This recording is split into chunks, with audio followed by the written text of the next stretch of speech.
maana haikilo. Unaongea lugha gani wewe? Usiongee Kiswahili kila mtu atakusikia. Siko tena vile likilo. Wewe unaongea vitu gani wewe? Nilifanyaje? Sio kushinda watu. Sio kushinda watu wawili kutoka nyuma ndani ya mchezo.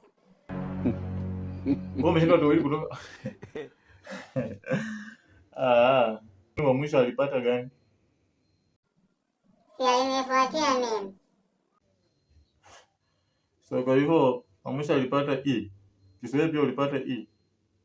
Sasa wewe kitako wewe unabana nataka kwenda wapi? Sasa wewe mwenyewe umesema wa hakile. Au uko unasema hivi? Sio mambo yako hata wewe sielewa.